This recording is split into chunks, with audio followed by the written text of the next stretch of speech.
this video, I'd like to talk about the kingdom fungi. The kingdom fungi is made up of mushrooms, mold, yeast, and lichen.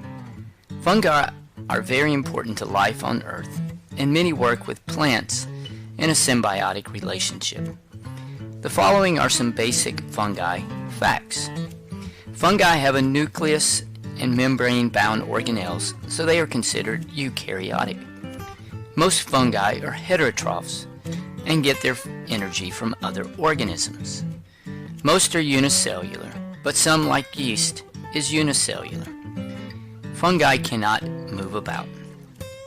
Fungi may look like plants, but they are not plants, and they are different from plants in several ways. Almost all fungi do not have chlorophyll, so they cannot practice photosynthesis. They reproduce with spores, not seeds. Many fungi have cell walls made of chitin instead of cellulose like plants. Molds have cell walls of cellulose, so they are an exception. Many fungi break down decaying matter and absorb nutrients using a network of fibers called hyphae. Hyphae are tube-like structures that grow and cover a food source, which allows them to digest and absorb nutrients. Many fungi, like mushrooms, have a visible fruit which is easily seen, and a mass of hyphae called a mycelium, and most likely this mycelium is hidden from view.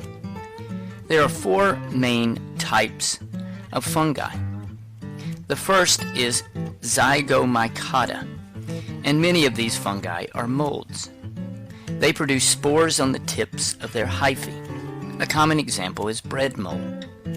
Next are club fungi.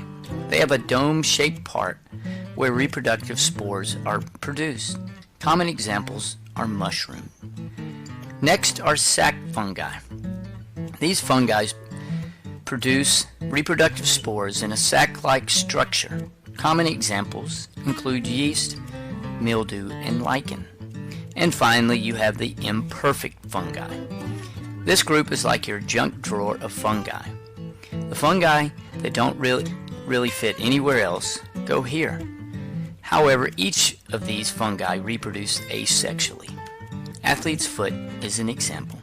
And finally, fungi can reproduce both sexually and asexually.